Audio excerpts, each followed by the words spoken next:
Good morning, everybody. This is Justice's Waiting Room. This is a daily live podcast where we discuss news and politics. Now, this is your first time here. My name is Jared Malat. If you decide that you want to interact with me, don't.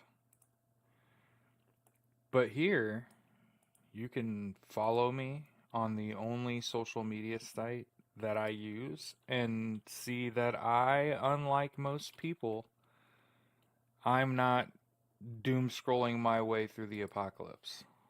Okay? So, many of you are, and it just so happens that all of that extra stress you're causing yourself, hear me out, you could just delete Facebook, Threads, Instagram, Messenger, WhatsApp, Twitter, all of those programs. You could just delete those off of your devices. See? It's like 2 button pushes per application. I didn't say delete your profile, none of that shit. I'm looking into Delete Me right now. It's about $230 for my wife and I for 1 year, where essentially I can buy a service to remove my wife and I's private information off of the internet in terms of like data brokers. It's complicated, whatever.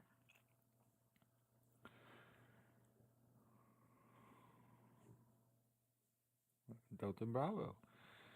So, unlike most podcasts you've ever watched, rather than me post a graphic and sit behind that and maybe talk while the opening of the show plays and it pisses people off because it lacks consistency, what we do instead is we just picked a pre-show song.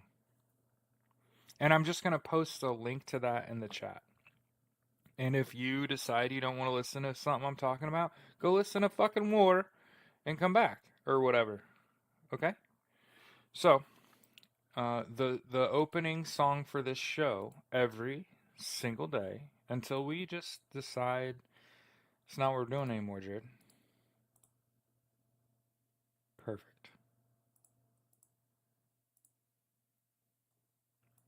As I have to jump through hoops to post links in my YouTube chat. Okay? So here's War by Edwin Starr. Many of you, especially if you served in the military or you're military adjacent. And as per usual, my favorite, the first notification that I got on TikTok this morning was some comments have been removed because they were harmful. I didn't even see it. I never even saw it. TikTok's lit.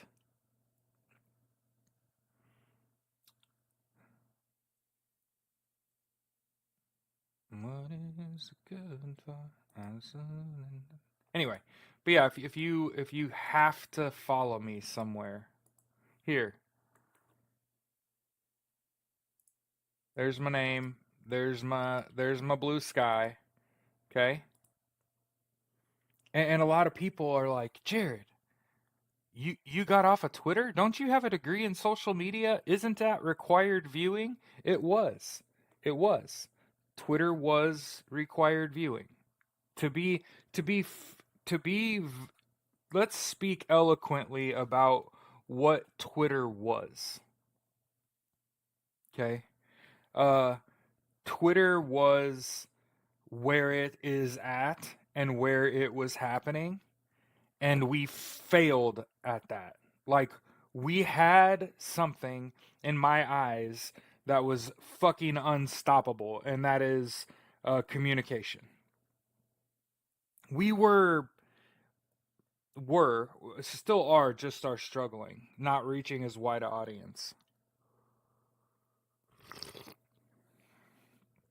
We were getting word to people in small towns when dangerous storms were coming. We were coordinating protest, boycott, and strike.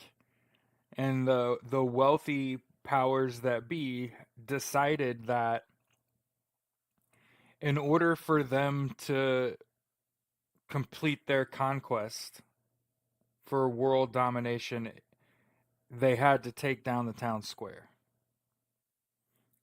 the marketplace of ideas.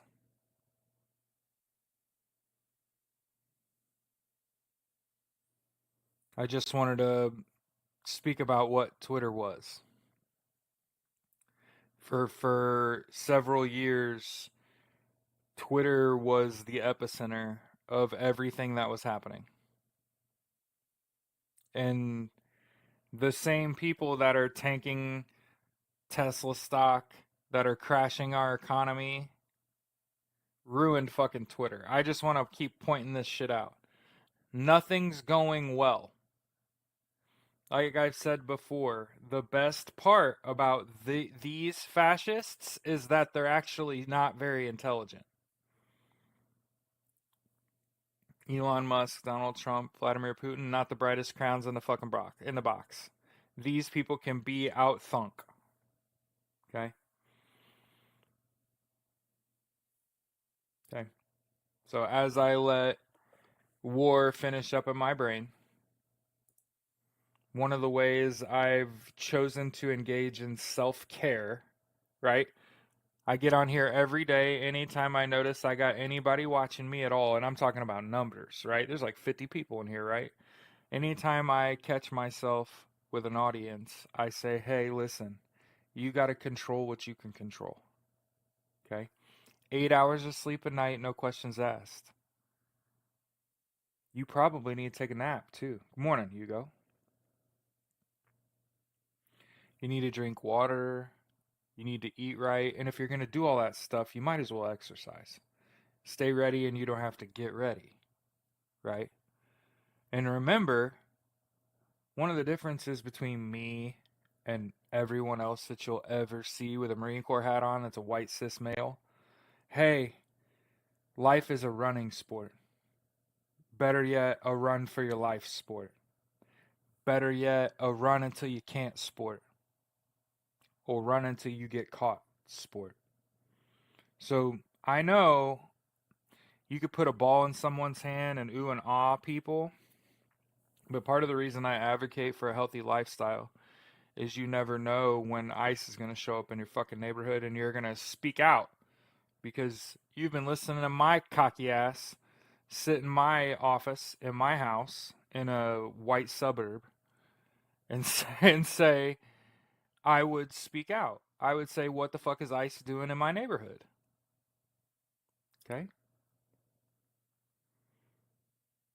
Ultimately, they'd probably beat me with batons if they don't kill me and arrest me, and I would just say it's my First Amendment right to say, yo, what the fuck is ICE doing in my neighborhood, right? So, we start where we ended, I think. But I wanted to point out as evidence that the powers that be, the people that are in power right now, dumb as fuck. Okay? And I'm going to keep beating them up for being stupid. Okay? It's like my wife does to me sometimes. I'm just kidding.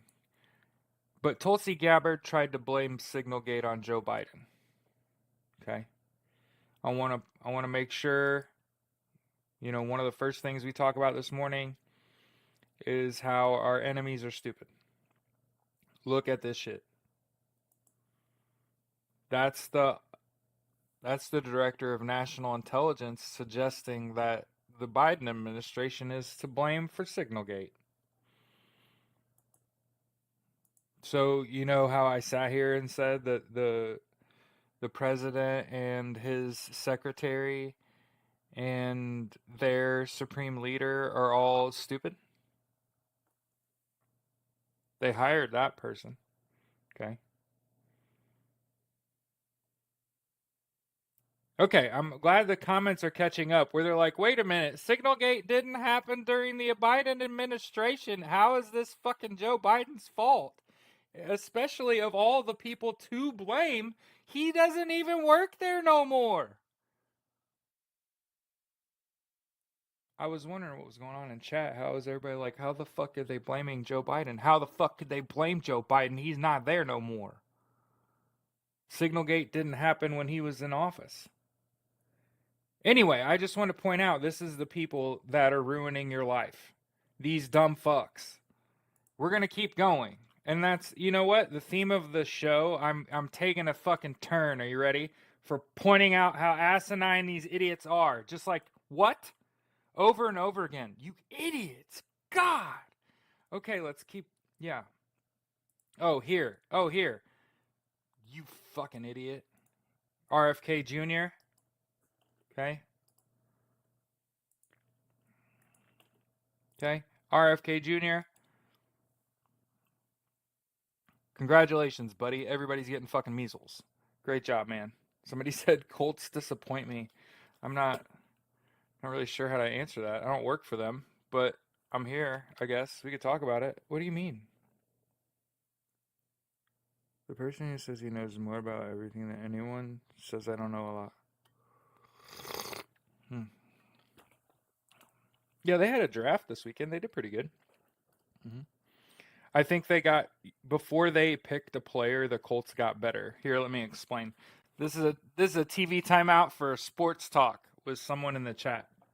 Okay, so before the Colts picked up their first draft pick, right? So before the Warren pick, the Titans drafted a quarterback again. So if you aren't a AFC South fucking Colts, just go listen to War, okay? But before the Colts picked Warren, the Titans had to pick a quarterback again, which kept them from getting better at another position again. And then Jacksonville literally traded Earth for the second pick to take Travis Hunter. You could call it whatever you would like, but when you trade your first this year, your first and second next year, you moved heaven and earth to move up to take Travis Hunter. Now, I love the pick. I don't like the price. Okay?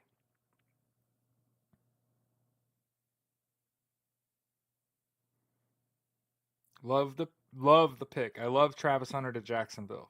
I don't like that it cost them a ton. Although I can argue against myself and say you're essentially getting two players for one. Because Travis Hunter plays offense and defense, and he's going to do that in the NFL. And if you don't believe in him, just wait. He's very good. Mm-hmm. And he gets. I was just thinking about this because I'm a football guy, right? A football coach. I was a journalist covering the Colts for years. They got about 90 days from draft day until like training camp starts, right? Because you think about what's 90 days from today. 90 days from today is roughly the end of July. Mm-hmm. So they got about 90 days to get to go from you got drafted into the NFL to trying to get as prepared as you can for training camp. I am following the saga of the Sanders family. So Dion, Shiloh, Shadur, and Travis Hunter, who has sort of become, to be honest with you, he's like Deion Sanders' best friend. They are like the same person. Very similar people, and also it tells you why they did so good together. They're very much like a family, and it's they're great people. Yeah, Travis Hunter is going to be very good in the NFL. He could play both ways and special teams. And if you think a football coach, I'm not going to jump out of my fucking seat every time he sets the fucking a stadium afire, I'm telling you. I'll put it like this. I play video games and I play NCAA football. And I had a 12-team dynasty, okay? And we played 7 fucking seasons.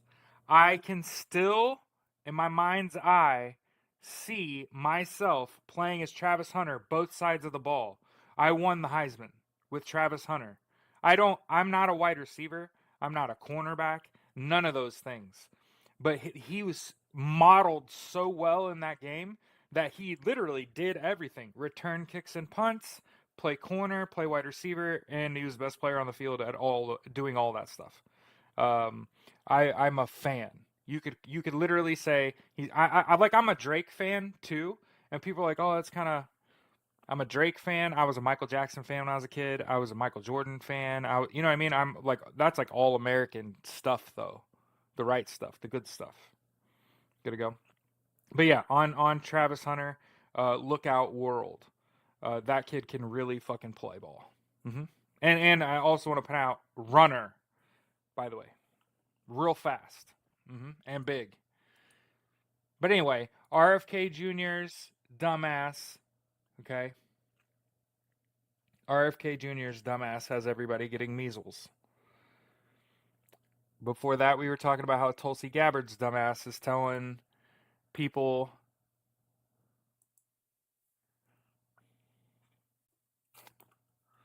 Signalgate was Joe Biden's fault.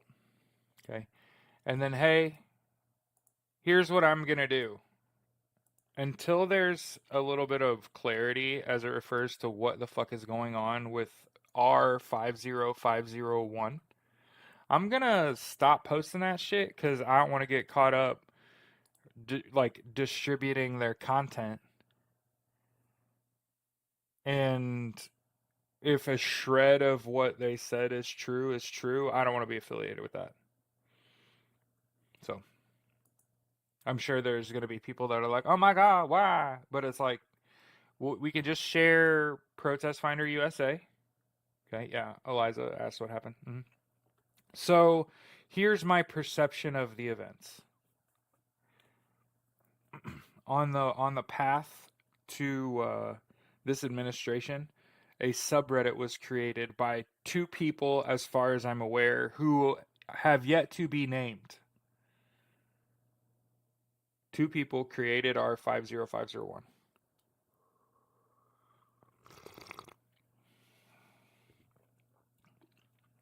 I'm going to gesture generally. Shit happened. R50501 got real big, and they have a national partner. They have their fundraising, okay? And long story short, the national partner came to the original founders and said, if you don't walk away from this, we're going to dox you. And I get it. That's not how they presented it. But long story short, they're going to name the founders when they make any big moves, endorse a candidate. They're going to find out who founded it. And long story short, the legal partners, the LPs, for R50501's national committee basically said, we're not going to help you, from what I understand. Is not only are we going to identify you if you don't step away, we're also not going to help you legally. Not, and because I think a lot of people lack reading comprehension. A lot of what I was reading about this situation was, of course, somebody is not going to say, we are going to dox you. So I want to make sure, as I'm explaining, doxing, because now people are sitting there thinking, so they threatened to dox them. Yes. So the founders stepped down. Well, I don't want to be sharing their shit, and it's under corporate control. Does everyone understand and go, oh, that makes sense? So while we're at it, hacking up fucking R50501, figuring out what happened, okay, I think it's very easy to understand what happened, okay?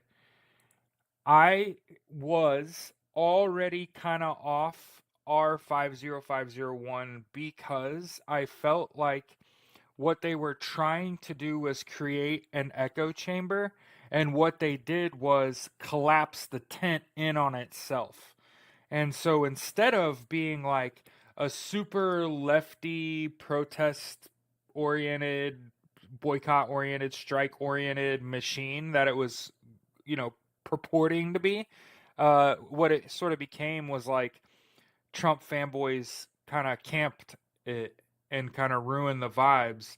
And people are aware, we've been talking about for months on the show about how all these people that are still hardcore Trumpers are fucking brainwashed. And when you start to do some research about how do you work with people that are fucking brainwashed, one of the things that we learned together about how do you handle people that are brainwashed, the first thing that we learned was isolate them. And so I want anyone watching this, if you ever wonder why I'm so heavy with the block, it's because I believe all people that are still Trumpers deserve isolation because you're fucking brainwashed.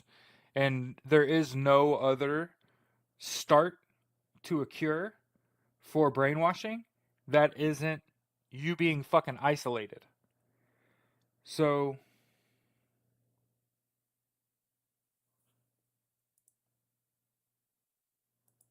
hold on. Using their military to promote political agendas is disrespectful from one vet to another. And I I don't give a fuck what you think. Cool.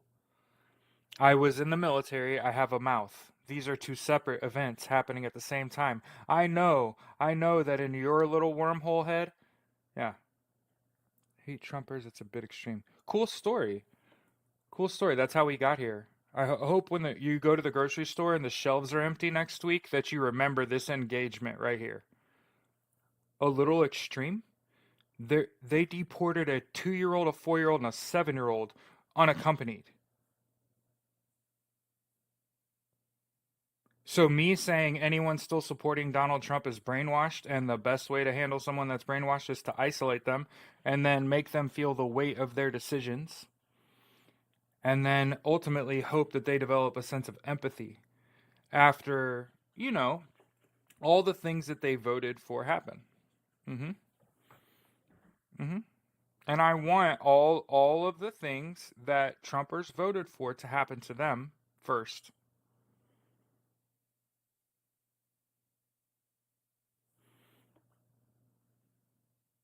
Jesus Christ, man.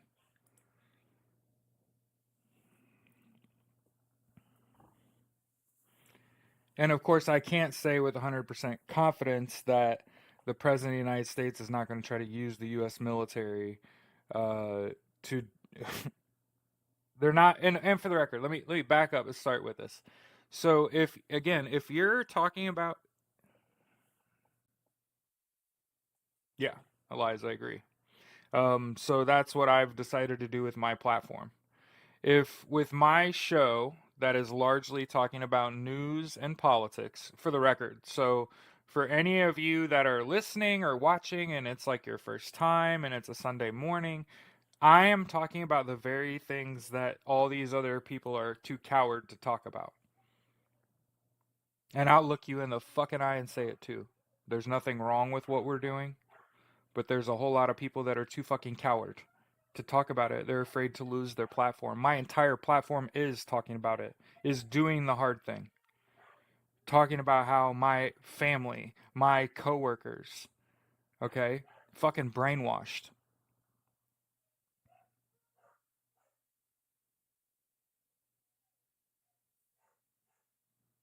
I isolated them. I hope they feel the weight of their decisions. And ultimately, I hope they develop a sense of empathy and that they have to turn their life around and have to, one, take accountability for what they've done. Not to me. They didn't fucking do anything to me. They got to explain to their kids, right? Because here's the thing that I know. My brother and his wife, they own a construction company, which is heavily reliant on what? Question. What is someone that owns a construction company heavily reliant on? Here, I'll let you know. Lumber and steel. When those prices skyrocket, what do you think happens to their business? Exactly. Exactly. So they'll feel the weight of their decisions soon enough. They'll talk to me. I know. They already asked me to work for them. They know. Okay.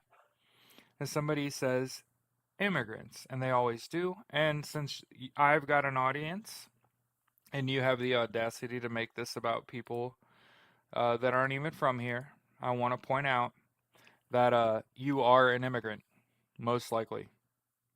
The very people that are anti-immigrant, do you ever realize they're not indigenous? Do you ever realize, you know what I've never seen? I've never seen an American Indian that's anti-immigrant. That at least makes sense. Yeah, they do. They do. They need cheap labor.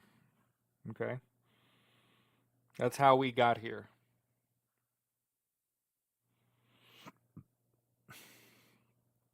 So if you think that what is happening right now is not billionaires uh, copying to accelerationism, so if you need something to look up today, perhaps you look up accelerationism.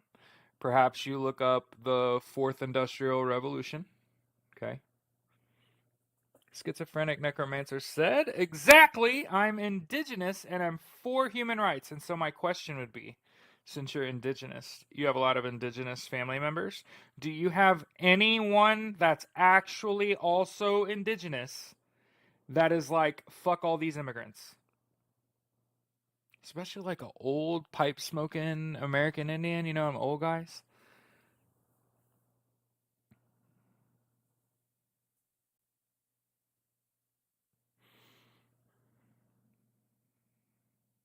Exactly. They said laugh out loud. No. Exactly. And that would actually make sense on this playthrough. Okay. But if you or your family are not American Indians and you're just like a regular old white person, that's what you would classify yourself as, you're an immigrant. You're the son or daughter of an immigrant, grandson, great grandson or daughter of an immigrant. Just so someone has told you, we're a nation of immigrants. Immigrants built this country. If you're white, like if your skin is pasty like mine, you're an immigrant. Also, if your skin is super fucking black, you are also an immigrant, but you know that, and people have told you that your whole life. Right? So that's why I don't. If you're like, why would you say something to black people? Like, they know, trust. Why would you say anything to people of color? Trust, they know. Okay? The lowest form of insult is that of race. So think of the lowest jokes, the worst jokes, the least acceptable jokes are racist. Do you get where I'm going? Where there's like a pattern where it's like, hey, I'm not a bigot and I'm not going to promote that shit. And when we think of immigrants, we have to understand that that's us. That's not a them thing. That's a us thing. We have to take control of this as white people. And we have to say, like, this is a nation of immigrants. There's a whole bunch of races that makes up an American. hmm Like if I think right now, back when I was on active duty, we had a South Korean comms guy. Okay,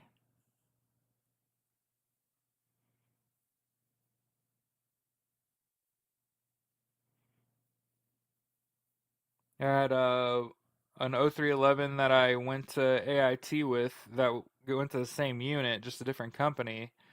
Uh, he was Puerto Rican. A lot of the guys that were mortarmen were black. Very rarely would you see a person of color that's a 0311, by the way, which I always thought was hilarious. They'd be like a 41 or 51 or 52, or they'd be in charge, or they'd be in fucking motor T. But I'm not gonna, ground pounder. Um, but you see from all over and have to work together. And the thing about racism is you can't be a bigot and be in charge, because you won't get shit out of people. They won't work for you. It's not how that works. The moment people find out you're a bigot, you'll lose it, all of it. And remember, I've told you all this. They did an audit of Donald Trump and Elon Musk, of their social media accounts 90 days before the election, and found out that 90% of it was fake. They were buying their following. So remember, one of the recurring conversations that we need to have that isn't happening in mainstream media. That's just the world we live in. Sorry, I'm looking for a paper towel. I'm still dealing with a burn on my hand. Okay.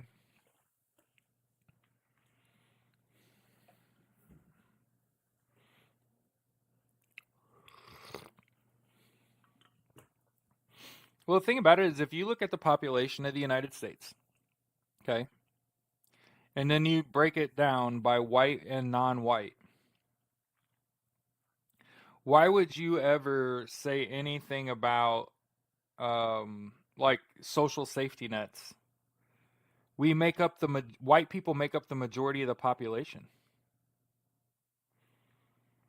We are going to also be the majority of the people on social safety nets. Medicare, Medicaid, Social Security, SNAP, right? And for the record, Social Security is not a social safety net. That is a retirement program, a fully self-funded retirement program.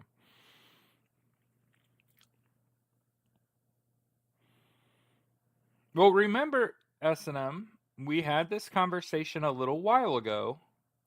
If you recall, this should have sent alarm bells, and it didn't for me, and this is my fault. But remember when I told you they didn't have the infrastructure in place to collect the tariffs? Remember when I told you that we don't have the infrastructure in place to bring back manufacturing? We don't have those facilities built. What they're going to try to do is turn all of Donald Trump's detractors into prison slave labor and do it anyway for free. Mm-hmm. Yep.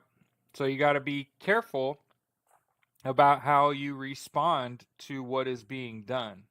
And there's a reason that I don't champion violence at all. And that's because when you break the law against this regime, they're going to crucify you. And then you've got nothing.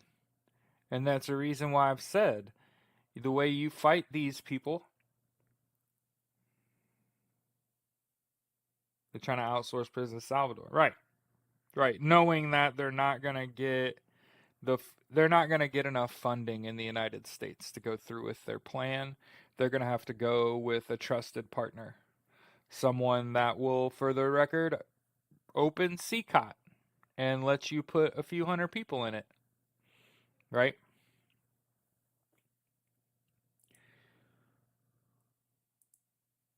But yeah, every show we are on the tail end.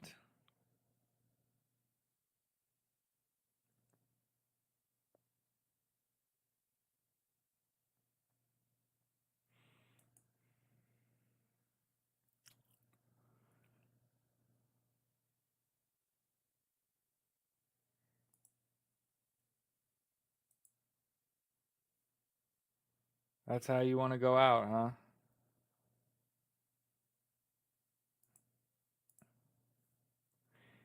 What do you mean, you people? Tropic Thunder, anyone? Anyway, we're amidst a General Mills boycott. So for those of you that are cereal eaters, clearly having a rough time, Rod, the dump truck driver with 4,000 followers, you leftist haters. What am I hating, though? I hate fascism, authoritarianism, dictators.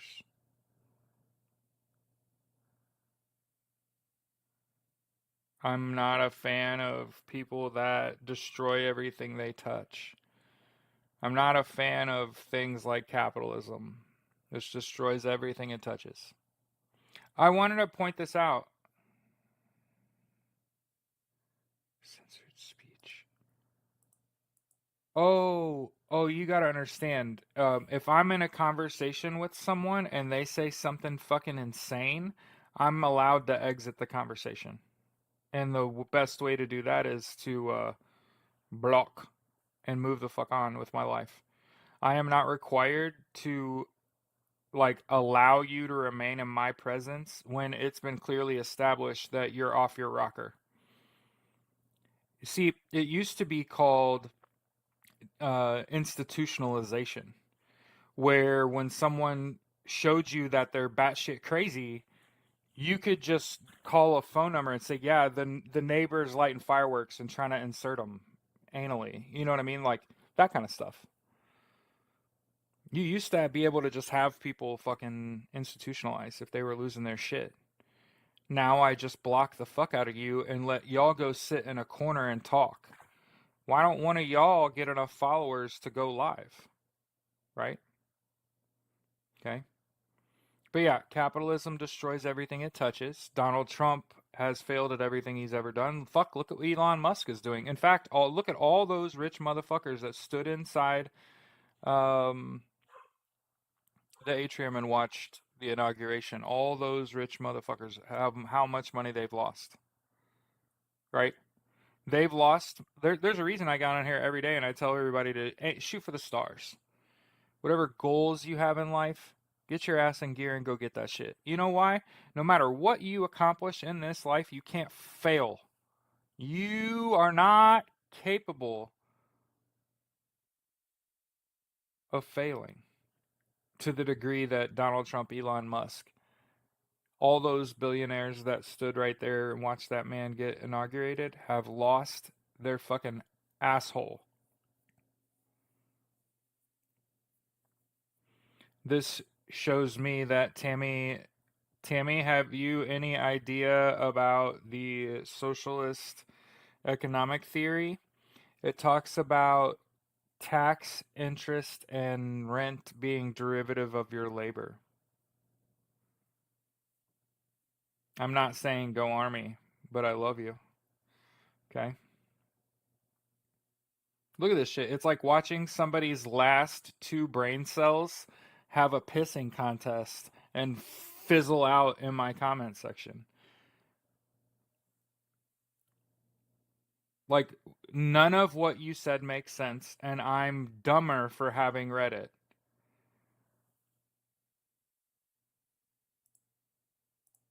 This isn't a conversation. Goodbye. I'm I'm just letting you all know. I'm just letting you all know. Especially if you're in the TikTok comments, you're replaceable.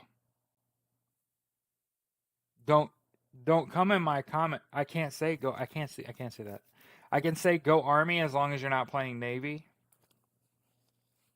How do you file bankruptcy 6 times and you're still called a good businessman? That's one of the things I try to tell my audience is like y'all should be super fucking confident. If I can breathe anything into you, let it be fucking confidence. These people are fucking soft. For the record, soft. Kobe would be so disappointed with the Democrats. Soft. Okay?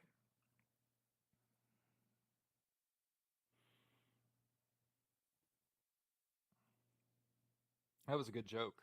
Y'all are just gonna have to eat that one. How do you feel? Yeah.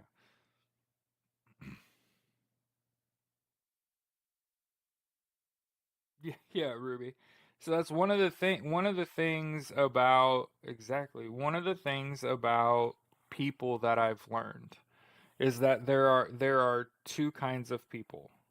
Are you ready for this? There are two kinds of people. There are suckers, right? And there are fucking victims. Full stop.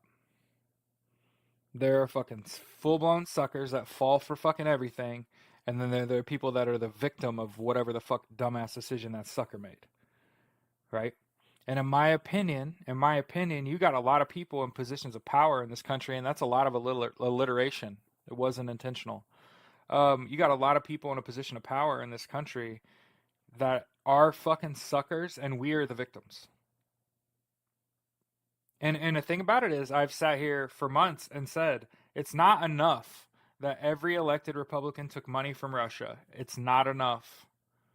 It's also almost, I think every elected Republican also took money from AIPAC, and 100 Democrats took money from AIPAC. So if you ever sit around and wonder why you can't point to Israel on a map, it's because they're a rogue nation state with a lot of money and a military, and that's it. Okay? And if you sit around and you think what's going on in fucking Gaza is inhumane, dare I say a genocide?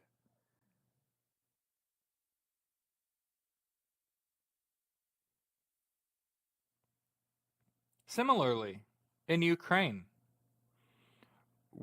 whatever Ukraine is as a country, they got invaded illegally. War was brought upon them.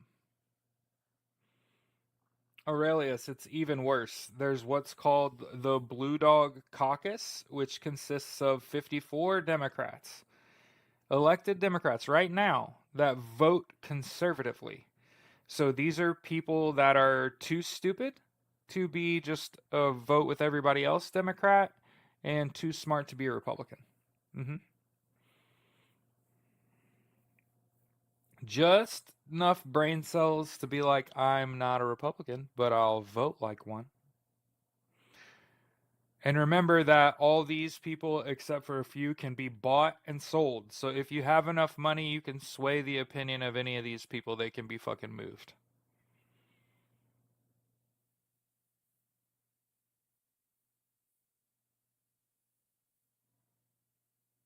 I don't think Michelle Obama is a good example of someone failing forward.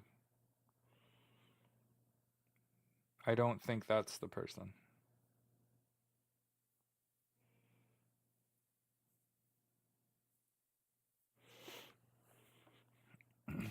There's a difference between like Ivy League lawyers with decades of experience choosing to run for political office. That's not failing forward, right?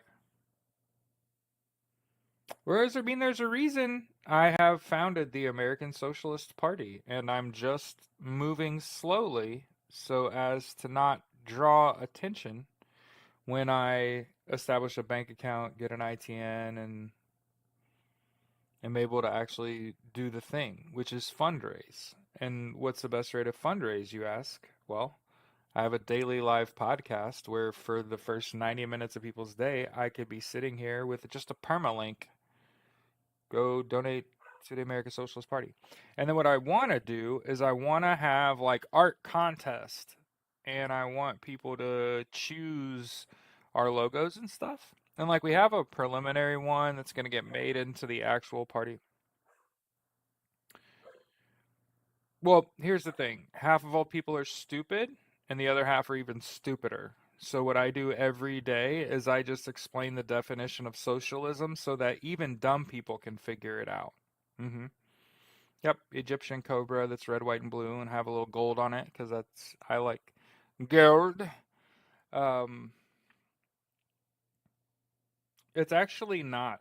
So again, I'm not gonna block people that say it. It's just a stupid thing to say. It's dumb. But the definition of socialism is any egalitarian, and I know that because that's a big word, people are going to get caught up right there and lose interest. And egalitarian just means pro equality. Yep.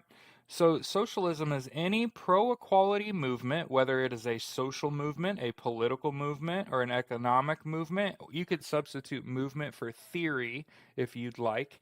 And it must include things like the social ownership of business and seizing the means of production. And I know that your big old brain took in all of them words, but it's 2025, Jared, and I actually need a modern definition and explanation of socialism so that I can let go of my dumb thoughts that socialism is a toxic word. It's called syndicalism. You might want to look it up. Syndicalist socialists like me are just pro-union as well as pro-equality. I know a pro-worker, pro-equality People's Party not funded by corporations or PACs. No, it's me. And how do I market? Simply, I have a daily live podcast where we discuss news and politics. Mm-hmm.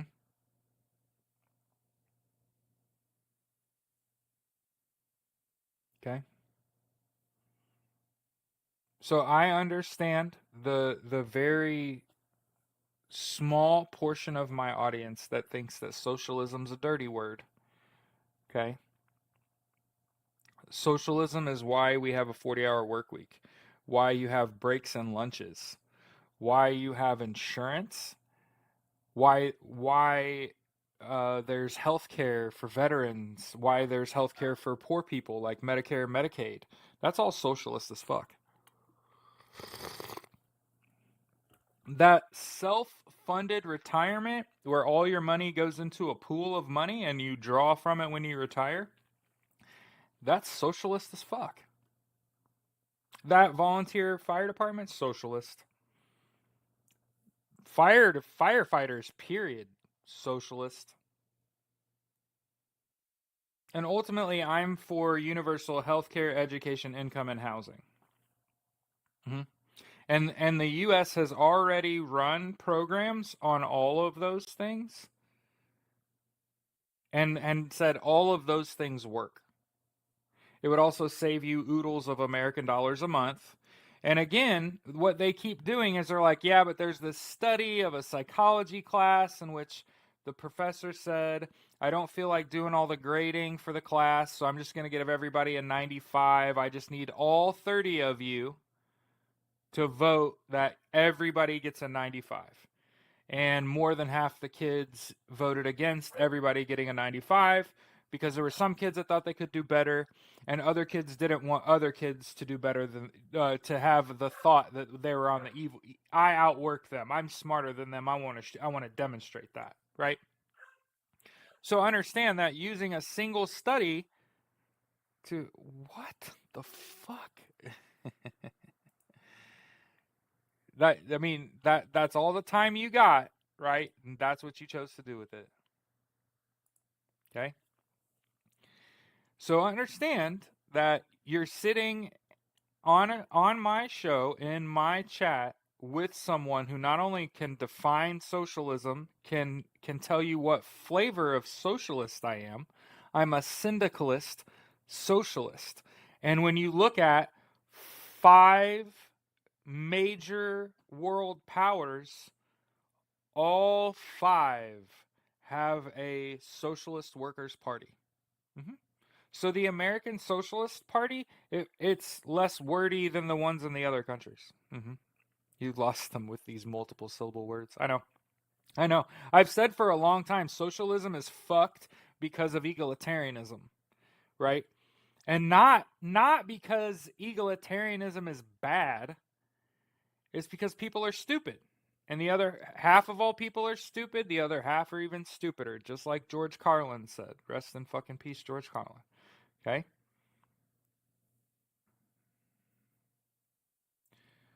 So understand that in five world superpowers, they have a.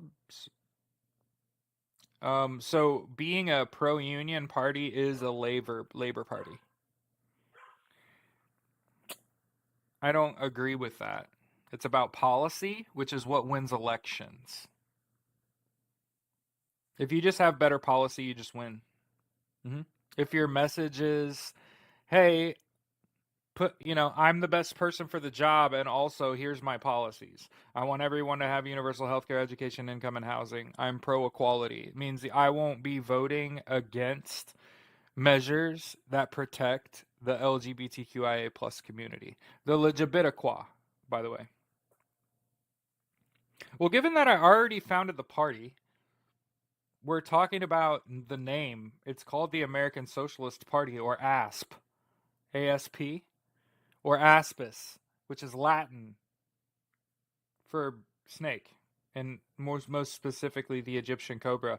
So we even have a logo. We're talking about, we're moved past that. We're on to, I had two choices. I could either fundraise $5,000 without a place to put it that isn't my own bank account, or I could spend 5,000 or raise $1,000. And what I've chosen to do, instead of move real fast and loud and get a bunch of attention and things go south quickly, well, that's not what any of my friends that work in marketing or advertising and also I have a college degree in graphic design with a focus on project management, marketing, advertising, basically the building of a business. And so I understand your concern. I just heavily disagree. I think people will buy into the party because of the logo. Same reason that they bought Nike was because the logo's fucking rad. We have a rad cobra as a logo. What's super dangerous to a donkey and an elephant?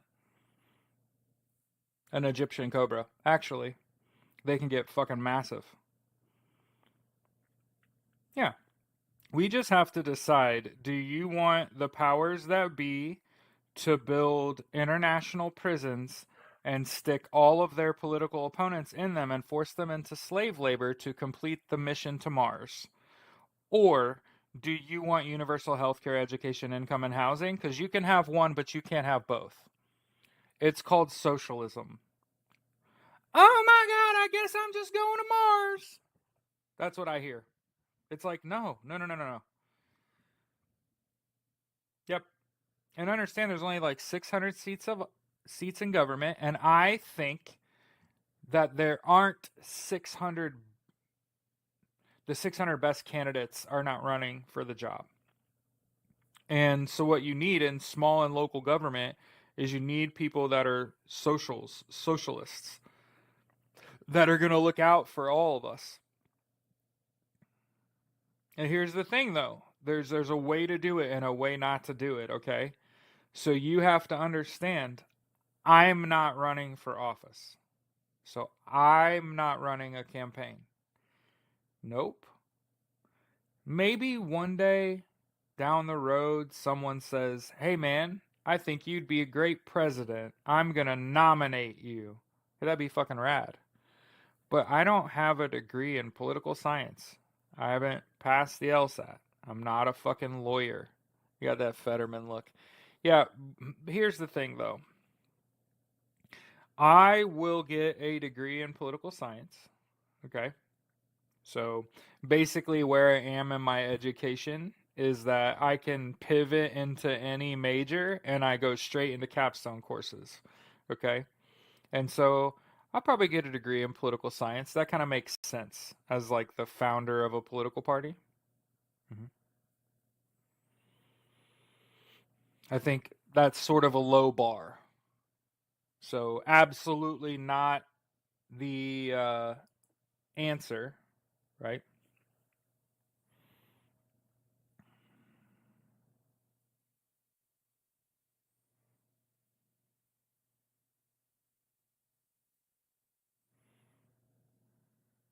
I think that you need to expand the Supreme Court.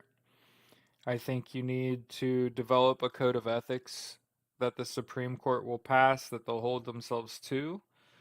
I think you gotta get rid of Citizens United. I think you gotta ban stock trading, ban inside. I mean, insider trading is already illegal, but you gotta make it against the rules politically to stock trade.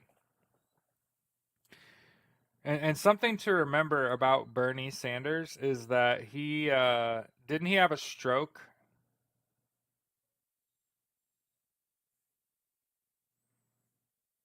Hmm?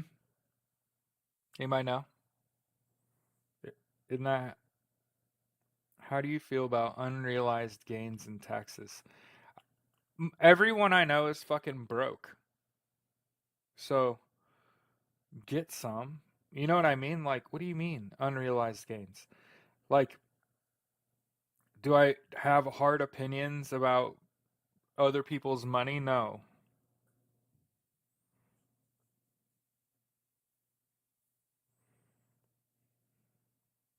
Yeah, I'm not, I don't understand.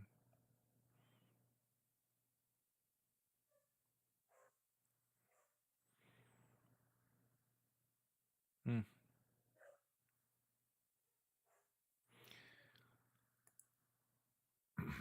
Now, as far as this upcoming week, on Wednesday, on April 30th, is an LGBTQIA plus march on DC. And I'm trying to, I keep doing it, but I'm pretty sure that's We Are Vivid. I don't know. It's hard to see. But yeah, also download the Goods Unite Us app. That'll help you direct your dollar. Okay. Download the Five Calls app. Make sure you stay in your elected official's ear.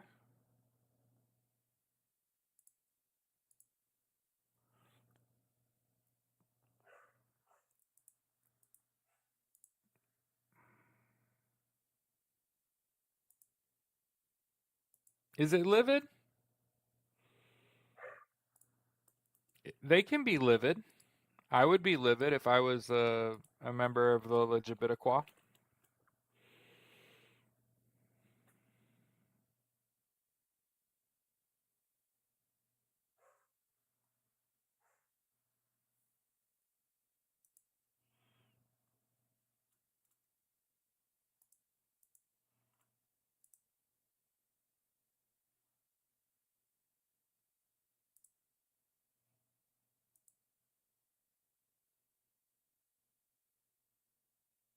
Jeez. I understand people are horrible and it's not just here. Okay, this is Vancouver. Okay. So, first of all, the first story we shared was that the Pentagon prepared a briefing for Elon Musk on top secret U.S. weapons for China war. What the fuck are you talking about? China war. What? And then there was mass casualty event in Vancouver at a Filipino festival. The Filipino Lapu Lapu Day street festival in Vancouver on Saturday.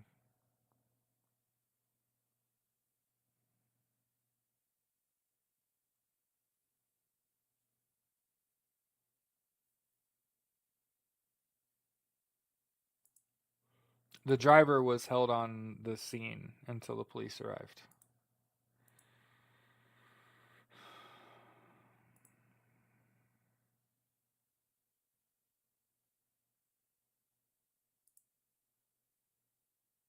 And then again, we're just showing the news, right? Trying not to get too wrapped up in the individual stories. Okay. Uh, Here's a story about how local Social Security office faced staffing shortages and delays due to federal budget cuts. Okay. Morning, Danielle.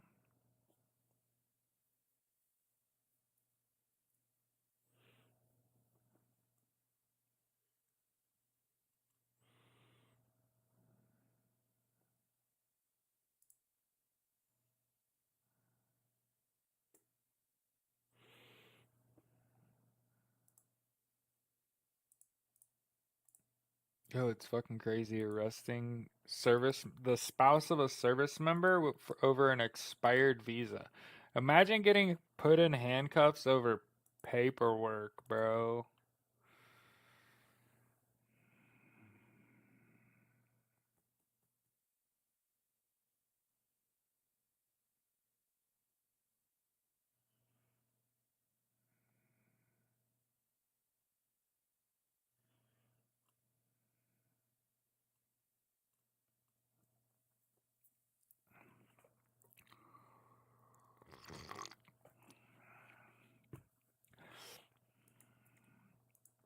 So how I typically do it is if the news stories are juicy, we go through news. If politics is juicy, we go through politics, right? But what I gotta do is kind of balance news and politics, right? So it can't all be all down, down, down, down, right? Try to find like something positive that's happened too. This shit kind of makes me sad. As a kid who grew up camping and fishing all over the U.S., to see campgrounds and visitor centers at federal lakes closing.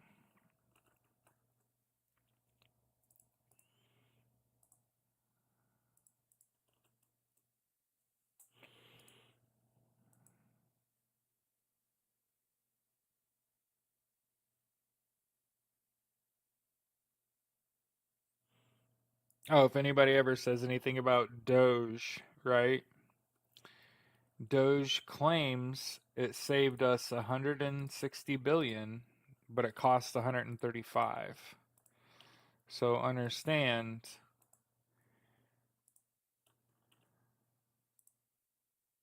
all that talk for what is effectively a drop in the bucket. Okay? All that talk for stone nothing, actually, when it really comes down to it. 25 billion in a $1 trillion budget is absolutely nothing. And this is the kind of mudslinging that I need. Okay?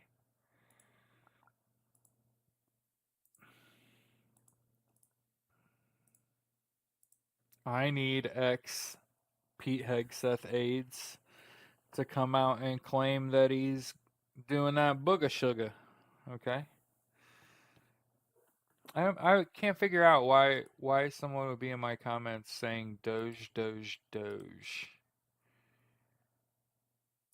But we're gonna take a look.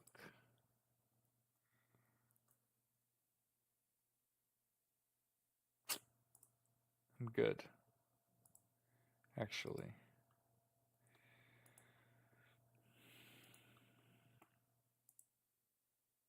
So again, I know. Oh, we didn't finish talking about schedule.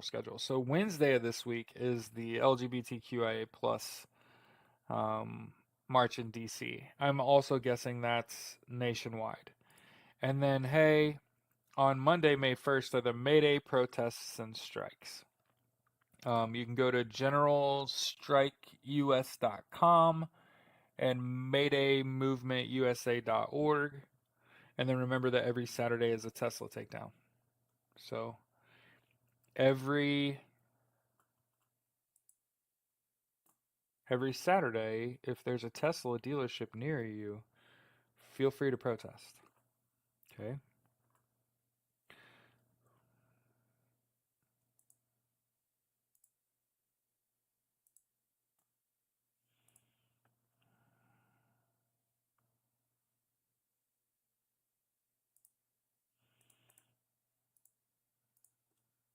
And again, I don't know that we talked about it yet, but here's the story from Huffington Post about the immigrant mother of an infant and 3 children who are all U.S. citizens, separated indefinitely.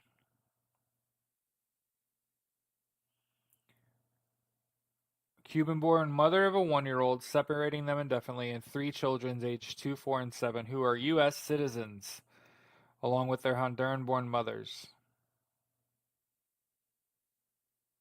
Gone too far. 3 cases raise questions about who's being deported and why, and come amid a battle in federal courts over whether President Donald Trump's immigration crackdown has gone too far and too quickly at the expense of fundamental rights. And I want to make sure that everybody understands this is not deportation. This is kidnapping and trafficking. Mm-hmm. Deportation is a legal process. Due process, right? We talk about like your due process. Okay? Separating a mother from her children and flying them out of the country overnight. Remember, we know who's doing this, so let's not act like we don't know. This is Palantir. This is Peter Thiel's company funding ICE. So understand they're not federally funded, they're privately funded. Okay?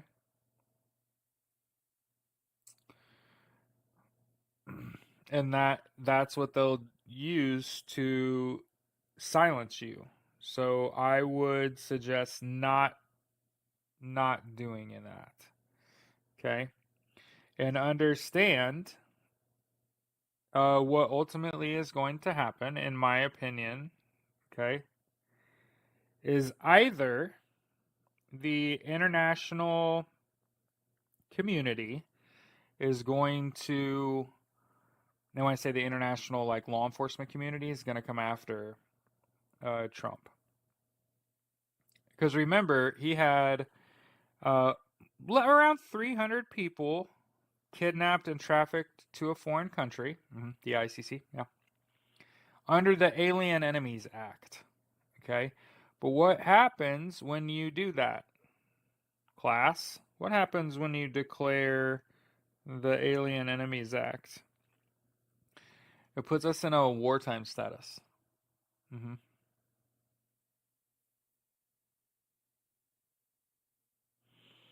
And the President of the United States had about 300 people kidnapped and trafficked to El Salvador. CCOT, remember CCOT?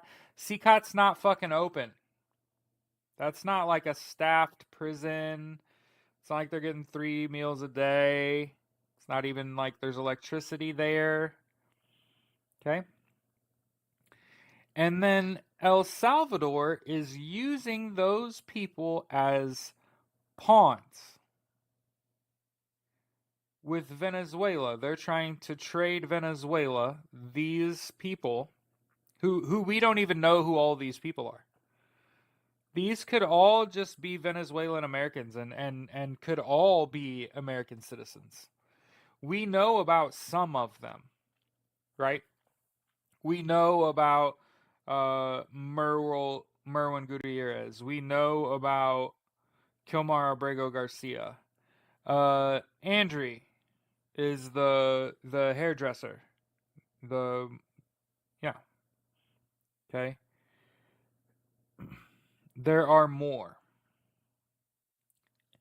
If there's a handoff of those people in exchange for political prisoners with another country, I think that's when there's a global crackdown. So a lot of people out there are like wondering why. And again, it's one thing to learn that the President of the United States ordered about 300 people kidnapped and trafficked to El Salvador, and that El Salvador is using those people who could very well be American citizens as pawns, as tradable people for political prisoners from Venezuela. Mm-hmm. So I told you, if one person dies, it's a matter of national security. If one American dies internationally, it's a matter of international security. Do you remember me telling you that? This is that. Mm-hmm. Yep. So a lot of people have asked,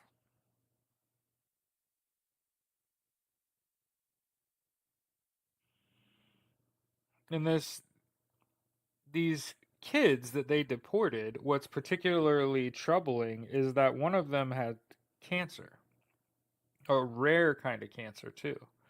One where leaving the US is not in their best interest at all for their health, for their immediate health. Mm-hmm. Mm-hmm. But don't worry, okay? The ACLU, the National Immigration Project, have all spoke up about this situation. Okay. Jesus. And understand, like, it's very hard to deport someone that doesn't have a criminal record, and I agree. I've been saying this too. A lot of people are feeling really beat down by this administration. and understand that all Donald Trump has done since he got into office is fucking lose.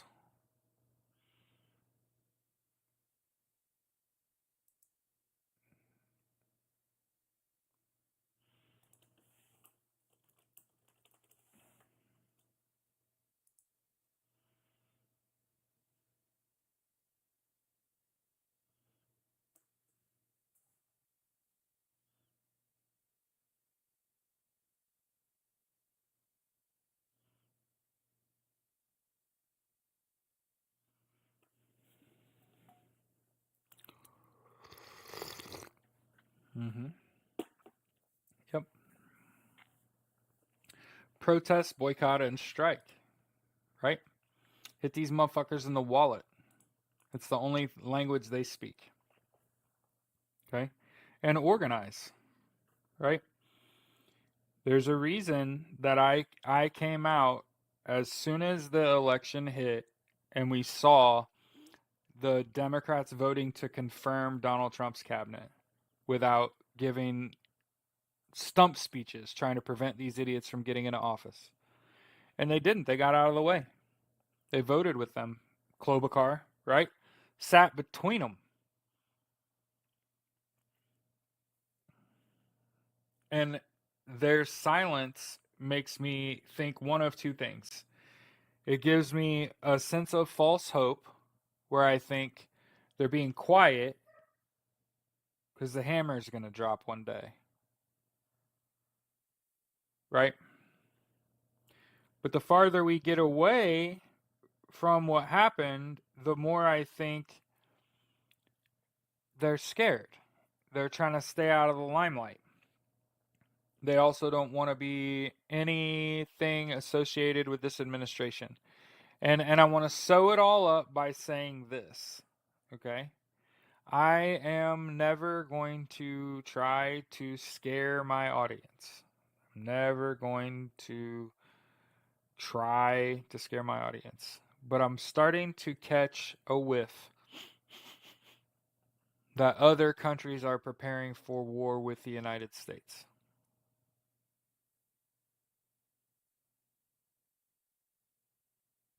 Okay?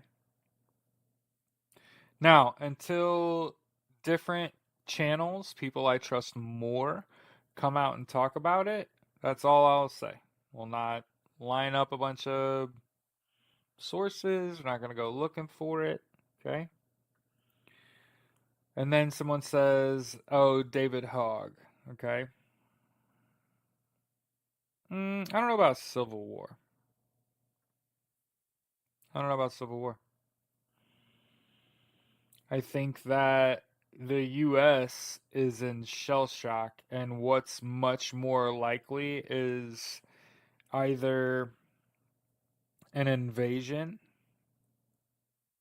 or you got to understand like a long range strike. Um, but you hope that whoever's planning all this, as far as seeing the U.S. as a target, you got to understand like most of the U.S., the majority of the United States did not vote for this, and it is merely a victim to this. Um, and they're even sadly that's one of the reasons that we spoke on brainwashing and how the way that you fight brainwashing is you isolate those that you presume are brainwashed and you try to make them feel the weight of their decisions and hope that they develop a sense of empathy before it's too late. Um, Typically, it takes a great loss for someone to have develop a sense of empathy. Hmm. A sacrifice, if you will.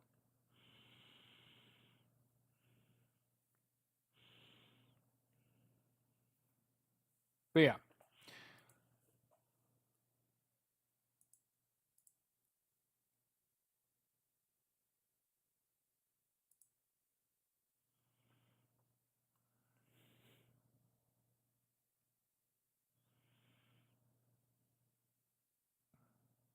Oh, by the way, remember how Donald Trump tried to eliminate DEI programs.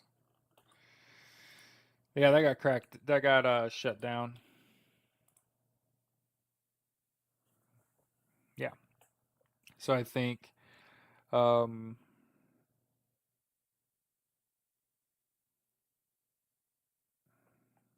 I didn't think.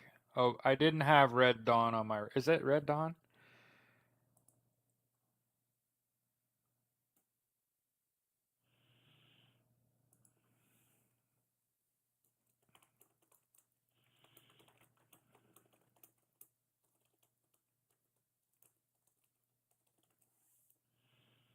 Red Dawn, yeah. It's a movie about the U.S. getting invaded. Hmm.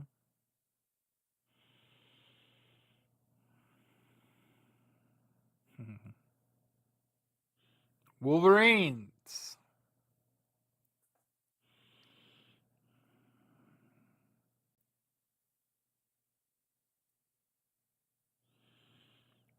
And hey, you know what I was thinking? You know what goes really good with the American flag? Um, we need to, as a party, obviously, right? We need the American flag, the ASP banner, right? But also because of the snake theme, and I am pro Constitution, Bill of Rights, democracy, right? I am pro economy, meaning I don't want people to be fucking poor and have no plan, right? One of the questions that should come up more often but doesn't is what is a socialist economic plan look like? Well, to start with, it looks like the elimination of tax, rent, and interest. Okay, it looks like highly regulating the instances in which tax, interest, and rent are due, and poo pooing the idea of being like a landlord, for the record. Okay, that's not a job. Owning a space and charging someone else for that space and profiting off of that, that's not a job. I know, it feels like it. Hmm. A capitalist made you feel that way. Okay. And that ultimately there are multiple theories. Yeah. There are multiple theories socially that make sense. And one of the things I want to assure people who are like, I'm not a Democrat or Republican, but I don't know if I'm a socialist, and it largely has to do with I'm not really sure what the economy is going to look like under socialist leadership. You know how good companies grow and are become more profitable, and that's indicated by their stock price, and how when companies fucking suck, and they're headed by poor leadership, their stock price fucking dips. That's a pretty good system you got there. It'd be a shame if there was a massive movement like the American Socialist Party that got real big, real fast. That's absolutely refused to do business with these companies. Your Walmarts, right?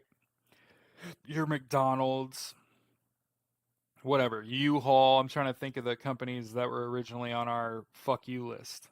Okay? Wendy's, if I remember correctly. Fucking used to love Wendy's. Spicy. Look, listen. My ultimate fat kid fucking meal. Are you ready for this? This was back. This was back when I was just had some bad eating habits. Okay, I would get two double bacon cheeseburgers, two orders of spicy chicken nuggets with ranch, a large drink, and a frosty. I would put down that's 1,500 calories. You know what I'm saying? It's too much fucking food. But I also didn't get this goddamn big eating figs and shit. You know what I'm saying? But one of the things I was thinking about is we need to bring the American flag back. Like when you go protest, boycott, and strike, people are like, what sign do I carry? Carry a flag, the American flag. Eventually we'll have, like I said, I have a preliminary design for the logo for the American Socialist Party for ASP. And again, I'm just moving slowly with a purpose, not trying to draw ire, right? I want to formally start at a precipice, right? At a point of inflection where like we got to do, oh look, this fucking American Socialist Party straight out of Indianapolis, Indiana, the dead heart of the United States. Mhm. Yep. I'm going to find a credit union that doesn't ask me about politics when I'm creating the account, or this would have already happened. Ah. We also aren't quite at any sort of precipice. We're not. One of the things that we have to be cognizant of, and I know this is very difficult because everybody feels all down and beaten up, and it's scary times, and we don't feel safe and shit like that. Um, it's gonna get worse. So when you when you sit and you think that you're not safe and you're scared and you're worried, know that that's before stuff happens. Okay.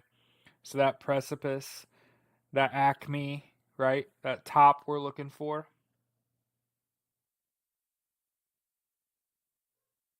Oh, are you talking about Doge, where they said they were going to save, trillions of dollars, and it came back to they saved 160 billion, and they cost 135. So all that noise for 25 billion dollars, which is goddamn nothing when you consider a budget of trillions. And by the way, I don't know if y'all saw this. We did not talk about this, and it wasn't necessarily on purpose. But y'all saw that Elon Musk wants to get out of politics because it's affecting his business. Did y'all see that? How about too little, too fucking late, Elon? Holy shit. That should have happened a long time ago. What are you even talking about? The first time one of his companies lost money, he should have fucking got out and had no business in it because he don't know what the fuck he's doing, right? Yeah.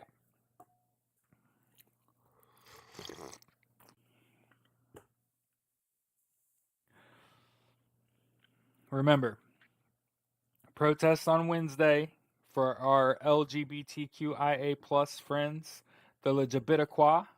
Okay.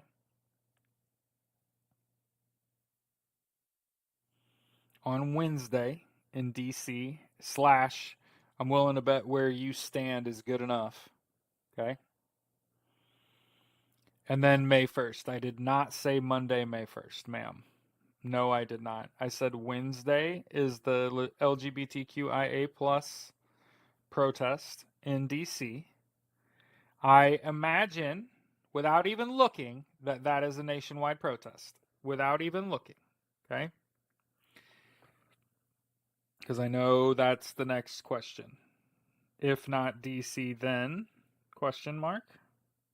Protest where your feet are, okay? And then on May 1st or Thursday this week is May Day, okay?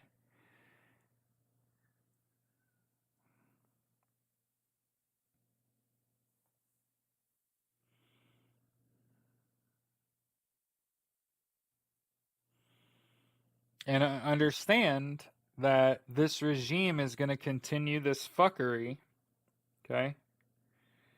And it's about to get warm out, too.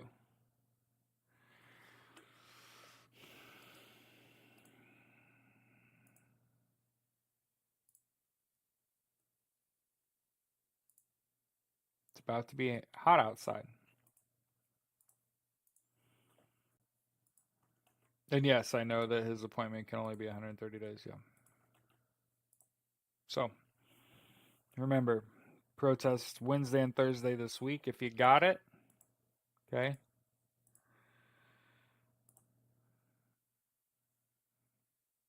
Every Saturday's Tesla takedown protest. Okay.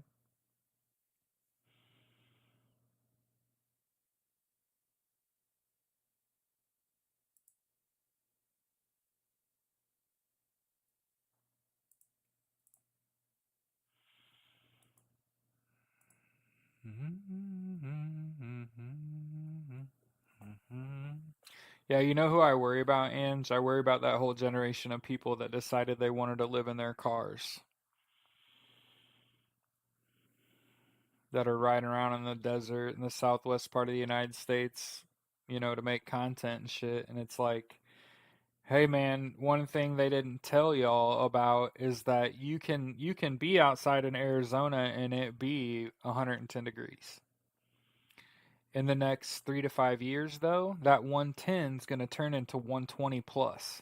And I'm telling y'all now, if you live in a place that already has approached that temperature at which you can no longer breathe outside, okay, that we call it a lot of different things. They've tried to find different ways to juice it up. I think it's the wet bulb, right? Where if the hold on, let me rattle my brain around a little bit. If the humidity is high enough and the temperature is high enough, you hit like a wet bulb point. Okay. What does that mean though? A lot of people sorry, I was listening to Paranoia, it's fucking up my brain. Okay. You're like, what does that mean though? Okay, so understand when we're talking about climate change that for the longest time we were combating 1 C, 1 degree Celsius of climate change over like a 4 year period. Don't argue with me yet, I'm not done. So, for a long time, we were arguing about 1 degree in climate change Celsius, which is 3.1 degrees Fahrenheit. So, I get it. I get it, Jared. 1 degree Celsius, 3 degrees Fahrenheit. Hey, you got to be able to handle a few degrees of heat. Okay. One of the things that I've learned, though, is that 1 degree C in change, or 3.1 degrees Fahrenheit, over time, not bad. That's actually not terrible. And a lot of people have been talking for a long time about 2 degrees Celsius. And before we even speak on 2 degrees Celsius, I want you to know we're already past that. So before anyone starts to argue with me, I'm still correct. For a long time, they were championing 1 degree C over a period of time. Then they set this goal of 2C. We're already past that. We're already at more like 2.5C. So I'm just throwing this out there. That's 8 degrees Fahrenheit. 9 degrees Fahrenheit?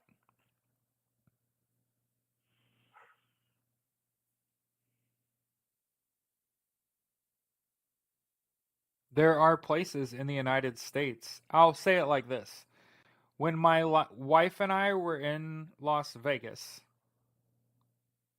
many, many moons ago, it got so hot in Las Vegas that an air conditioning unit, the whole fucking thing, exploded on the roof of one of the hotels in Las Vegas. And it was dumbass hot that day. Probably the hottest day I've ever experienced as an adult. And I don't remember what the temp was, but I want to say they said it got 148 degrees on that roof. Okay? I asked because they were very apologetic about the situation. Oh my god, it's awful. They I asked, what's the max temperature that one of those units can sustain before they are in danger of exploding. And in the most calm, measured tone you ever heard, I was supposed to be 150. What? That's too low. They just said it was like 148 degrees. So understand that that was almost a decade ago. So if you wanted to gulp through your fucking cereal, that was a fucking decade ago when my wife and I, well, not a decade ago, more around the lines of a decade ago. Now, let's talk about 3 degrees Celsius, 4 degrees Celsius, 5 degrees Celsius. Okay? So understand we're quickly approaching 3 degrees Celsius. Temperature change annually from year over year. It's a lot. It's a lot. That means the average temperature goes up by 10 degrees. Much of the south part of the United States, that's basically Georgia, the panhandle of Florida, I'm going to lose this one. Alabama, Louisiana, Mississippi, Texas, New Mexico, Arizona, Southern California, Northern Mexico, that whole band, unlivable in my lifetime. I'm saying it loud and fucking proud, and I'm correct. Now, there will be spots there that are on the ocean where you don't mind the high temps and you're used to them. No. 10 degrees increase in average global temperature is the elimination of the 4 seasons. Paring them down to like 3 or 2, it's going to fuck up how we're able to grow food. And ultimately, remember how I keep having that dream where I wake up and I'm suffocating and I have to crawl and then I see someone with all the oxygen in the world and that's how it ends. Is he just sitting there trading the mask back and forth? Don't act like I haven't sat here and fucking told you it's going to get harder and harder to breathe. And I'm trying to remember his name. Is there anyone out there? Because it's hard and harder to breathe. Maroon 5, right? Who'd have thunk it?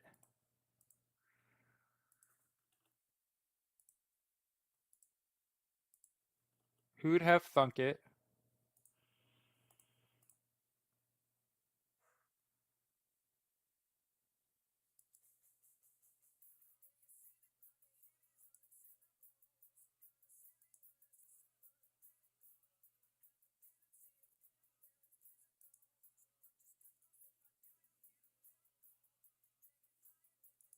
It's a good song. Anyway,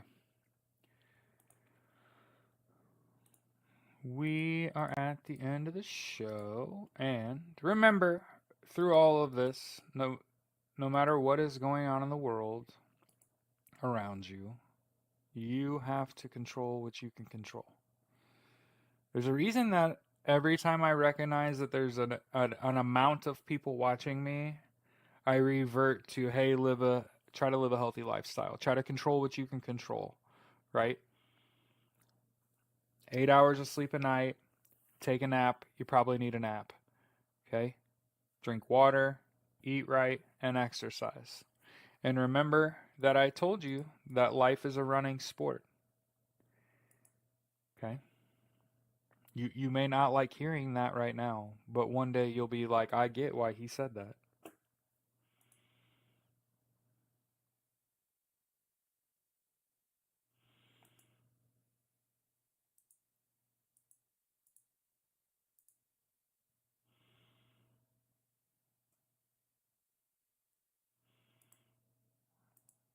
Oh, and you know what else I learned? I learned that if you want to make a difference, don't plant trees, grow a garden. So, one of the things that has happened because of the increase in global temperature is that trees don't absorb carbon monoxide like they used to. So, what you could do to make a bigger impact is grow a garden, not to provide shade, not to, no, to feed your fucking self, to make yourself less reliant on the system around you, right? That we all use, right? And also, fucking shout out to my wife. Not only is she not giving me too much shit about the show, but I burnt my hand this past week. For the record, it should have hit me in the face. It only got this little nick on my face, and instead it fucked up my hand. Yeah, and it's all the way down my arm. Look at this. Okay, okay, yeah, it's bad. Okay, but shout out to my wife for cleaning and dressing my wounds and doing stuff, making my life easier. hmm while I nurse myself, so that I just don't have open wounds all over me, right? Absolutely could have gone to the hospital, but I can keep a wound clean and keep a dressing on it, and otherwise let it air out and dry out.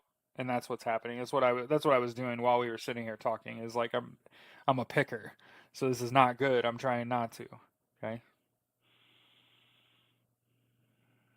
Did you really, Ange?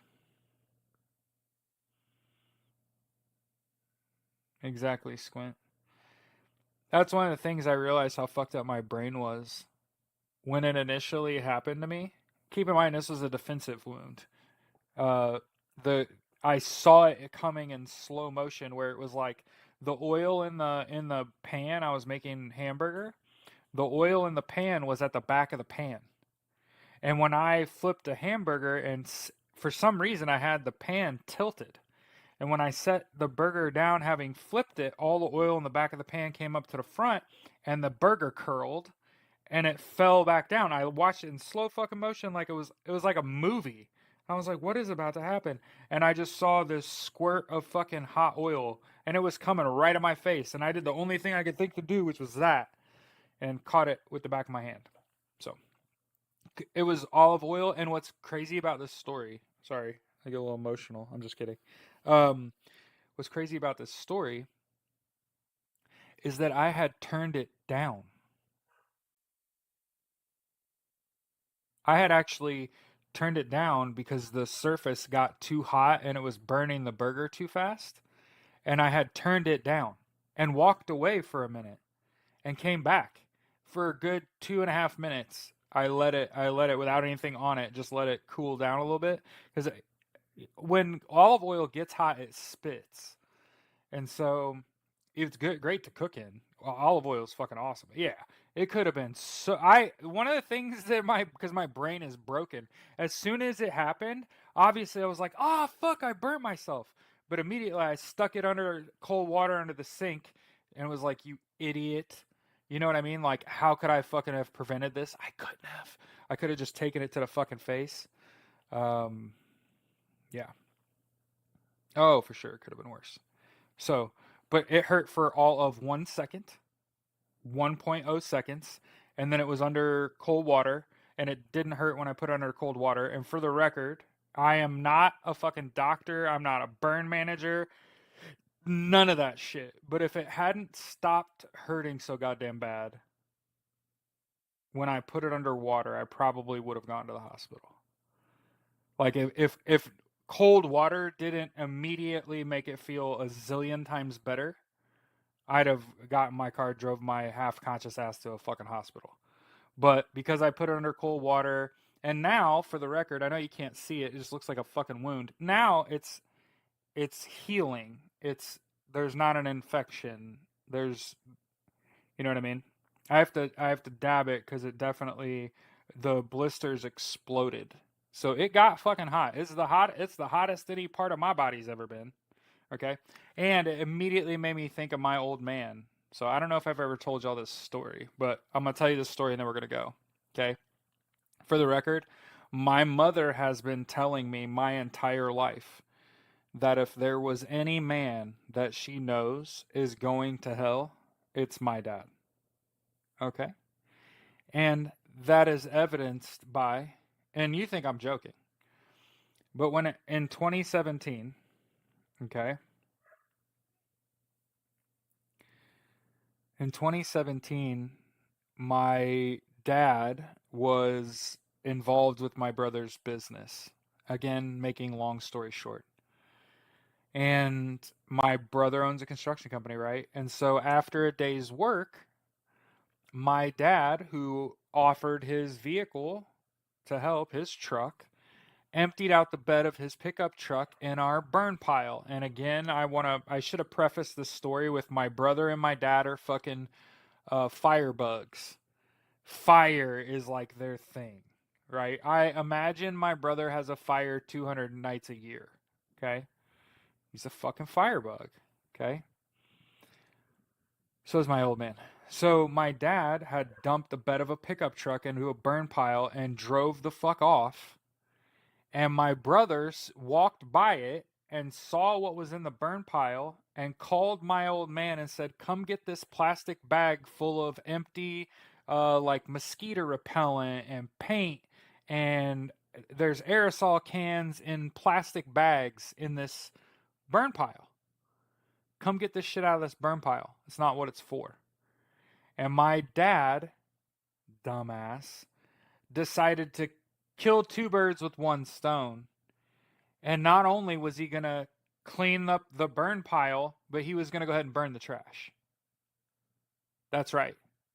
And so what happened to my old man was he was trying to manage a fire and also pull out the stuff that didn't need to burn, like that plastic bag full of fucking aerosol cans, and one of them fucking exploded on him, right? Like from the top of his feet all the way up to the top of his head.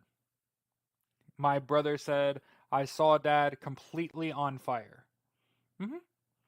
Now, they thought he was going to die. His like organs started failing. It was pretty bad. Okay.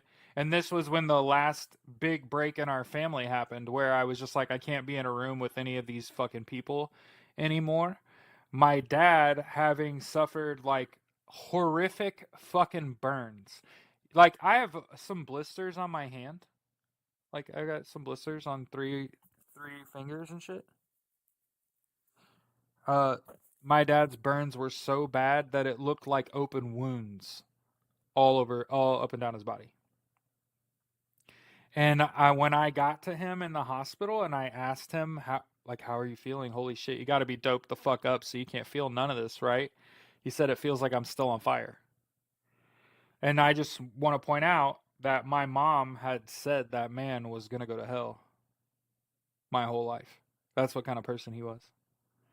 And so for him towards the end of his life to have that situation happen to him, I try not to take joy from someone else's suffering.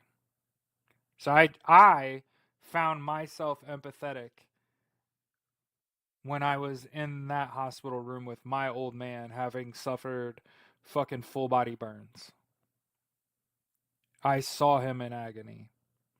And do you know what I saw in that on that same day? My cousin asked me about dad's money and what happens if he dies. You bloodsuckers. And there was some people in that room that I'll never see again. And they will never know the difference. They'll wake up one day and wonder why didn't I ever see Jared again? Because when my dad was on fucking life support, the only thing that you could think about is who gets all these money and his toys when he dies.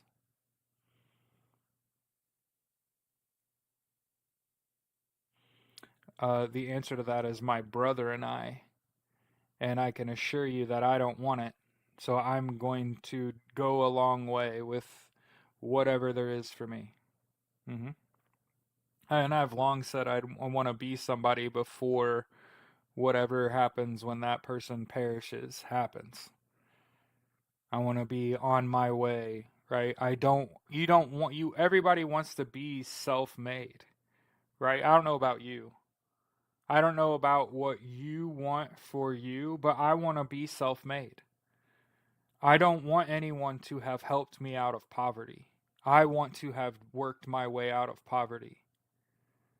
But I've known for a long time that when he perishes, it's not that it will be fruitful for me. That's not the point. It's that there will be bloodsuckers there. There will be people that were not a part of our lives at all that think they're owed something. And it makes me sick every day. I know it's one day close. It's just like how a lot of people think about Donald Trump, right? Where you think that you'll be relieved when he perishes. And as I've said this whole time about Donald Trump, please do not martyr him. If he doesn't just die of natural causes, he becomes a martyr, and then they try to repeat that. I like that, Zeke. I like that. Be a better communicator. Talk to your family and friends and kids and shit. Remember that if you are a parent to someone, you're a parent their whole fucking life. When you become a parent, you're a parent for their whole fucking life. And again, I made a video about this a while back, but it was one of the saddest couple conversations I've had recently with people under 30, both of whom personally successful, professionally successful, good jobs, promoted at their jobs. Just so you know, that's not a huge swath of people, okay? But I talked to two people under 30 having a professional success, getting promoted at work, and basically being abandoned by their family when they're having a crisis otherwise. And I'm not a parent, and I'll never be a parent, and I can never understand what it's like to be a parent, except that I've been a high school football coach for a few years, and I've had parents drop their kids in my lap and have me take care of their kids. Okay? And I still talk every day with the kids that I coach. We have a group chat. Once you're 18 and out of high school, now you're in the group chat. And now I'm asking you, how's college going? How are your finals? Are you keeping your head in the right spot? Right?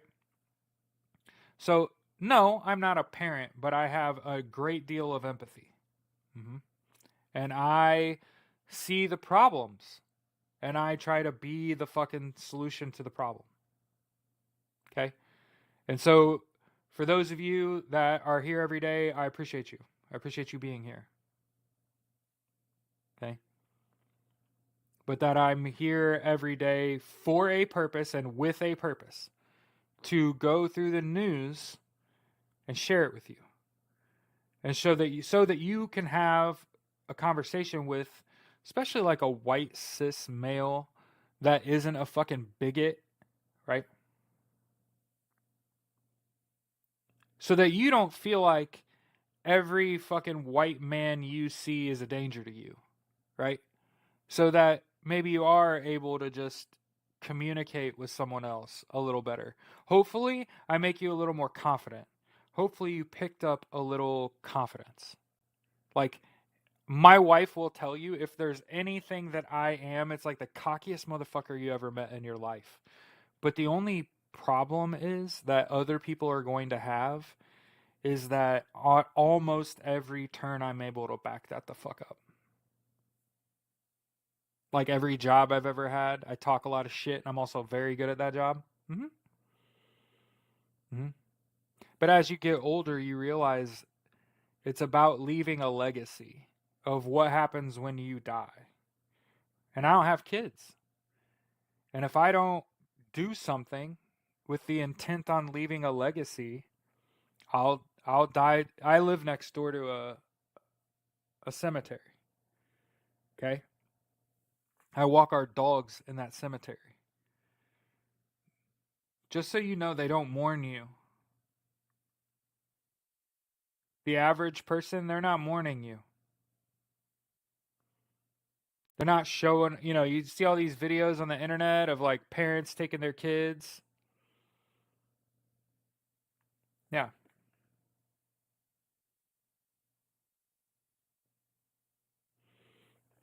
Kevin Bailey said, Devil Dog, the idea of legacy is something hit me too. Right.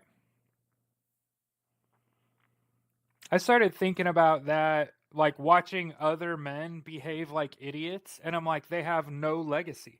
When they die, they're just dead, and we move the fuck on.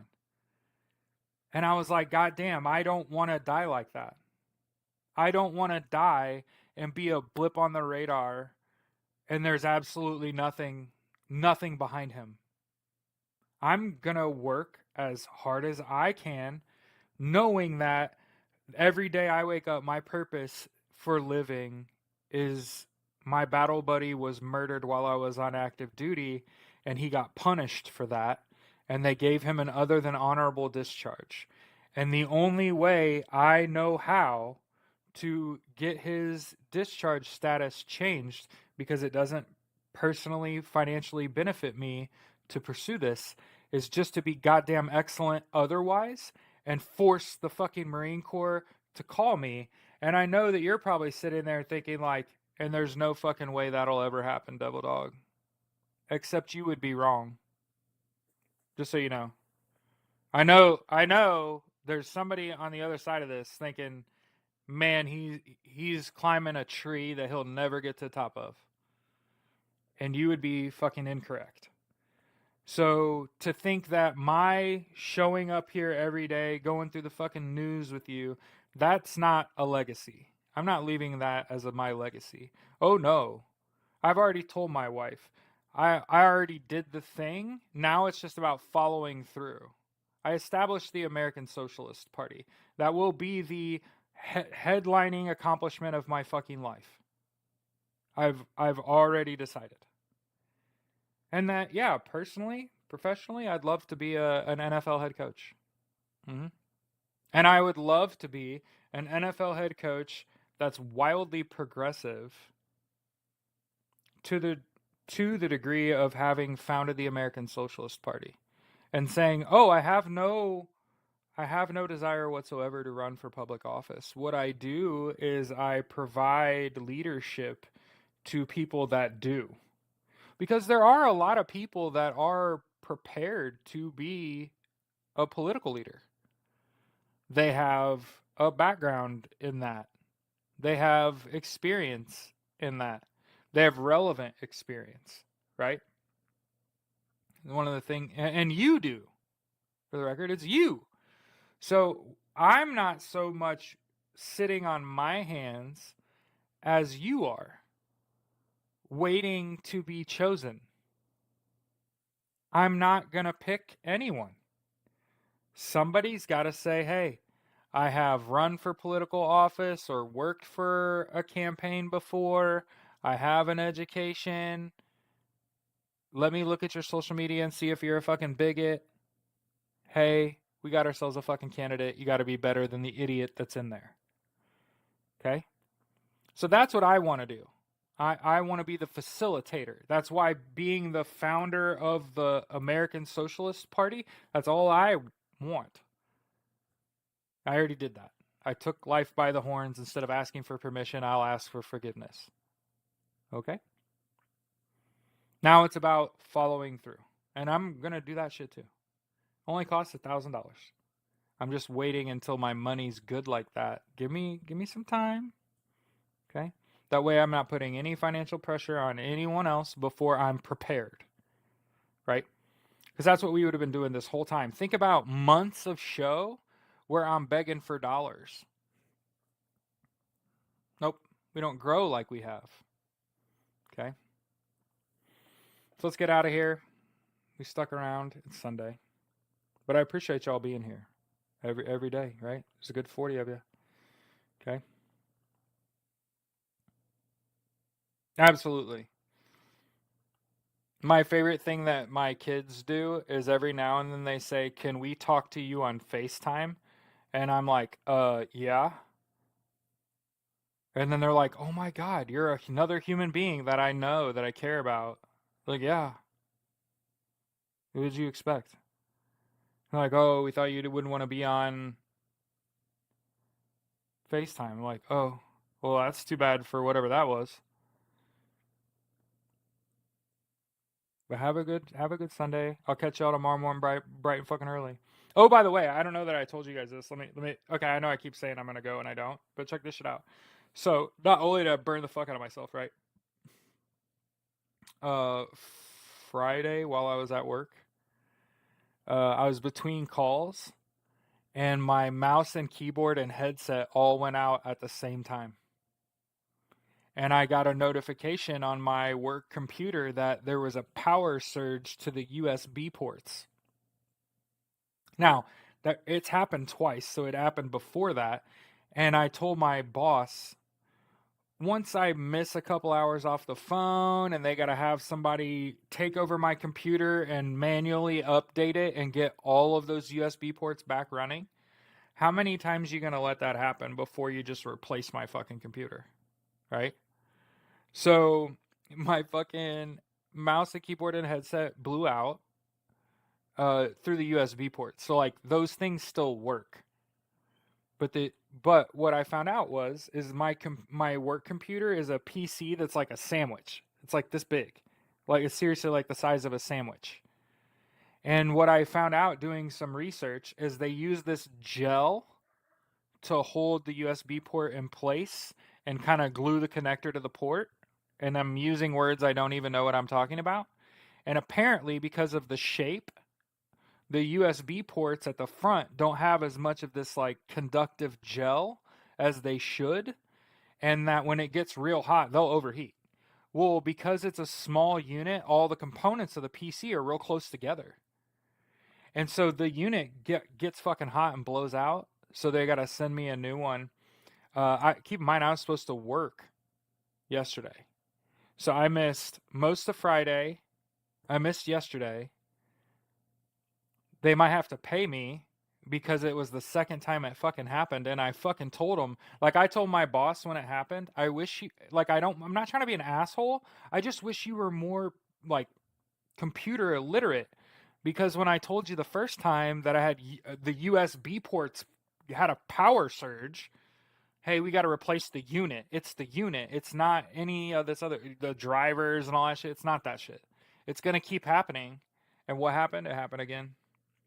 So I'm waiting on them to replace my PC. They were hesitant to do so the first time it happened. And I get it. You want to save your money. But like I said, if anyone in my path of resistance was just a touch more fucking computer literate, they replaced that shit the first time. Um, and so let that be a lesson to everyone. The least you can be, the least thing, if you're gonna work, right? Because there's a lot of people reach out and they're like, I want the job you have and shit, and it's like, fine, come get some. You gotta be computer literate. Like the more computer literate, the better. I know that you don't want to hear it. That, oh, I don't need programming. Yeah, you do. Yeah, you do. The more self-sufficient you can be as it refers to a computer, man, it's worth a lot. Knowing how stuff works in and out, like mechanically, it's fucking invaluable.